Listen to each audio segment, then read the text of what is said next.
प्रणाम सब गोटे के। हम छी राहुल राजगुप्ता। अपने लोकनि के मैथिली काव्य शास्त्र चैनल पर स्वागत अछि।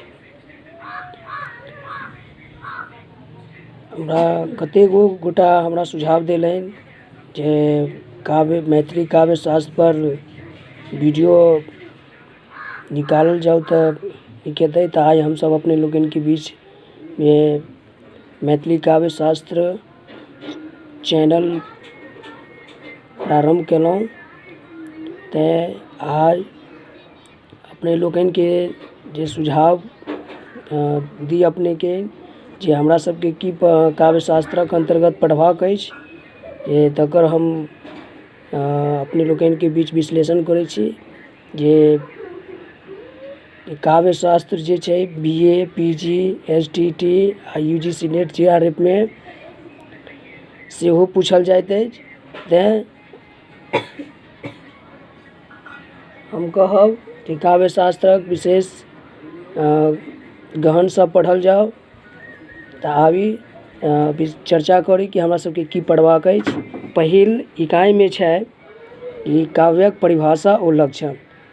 तेँ हम एकरा नीकसँ बोर्ड पर से हम पढ़ायब। एखन तऽ हम PDF तऽ हमरा ओतेक नहीं सूझल अछि, हमरा ओतेक नहीं माने टेक्निकल रूप में ज्ञात अछि। तेँ हम एकर फोटो के रूप में लऽ रहल छी। तऽ पहिल इकाई छै हमर सबके काव्यक परिभाषा और लक्षण पर विचार करबाक अछि।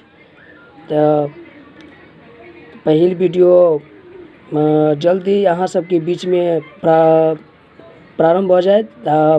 बेर बेर वीडियो देखबाक लेल अहाँ हमर चैनल के सब्सक्राइब कऽ लेब आ लाइक नीक लागी तऽ शेयर आ जरूर सेहो करब। सब छात्र छात्रा लोकनि के लाभ हेतै। तऽ पहिल इकाई में हमरा सबके पढ़बाक छै काव्यक परिभाषा और लक्षण। दोसर इकाई में पढ़बाक छै काव्यक प्रयोजन। तेसर में छै काव्यक भेद। चारिम में छै शब्द शक्ति। पाँचम में अछि रस विवेचन। छठा इकाई में छै कि ध्वनिक परिभाषा एवं भेद। सातम इकाई में छै काव्य गुण लक्षण एवं भेद। आठम में छै काव्य दोषक लक्षण एवं भेद। नवम में छै काव्य रीतिक परिभाषा एवं भेद। दसम में छै अलंकारक लक्षण एवं स्वरूप। 11 में किछु अलंकारक परिभाषा एवं उदाहरण। 12 में छै छंदक महत्व छंदक परिभाषा। 13 इकाई में छै कि अरस्तुक अनुकरण एवं विरेचन सिद्धांत।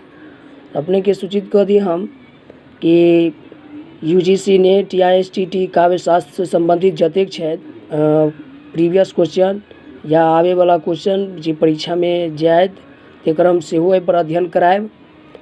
बारीकी से एक एक चैप्टर के हम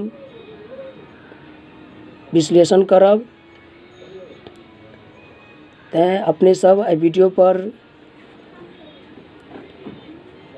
नजर गहनैले रहब।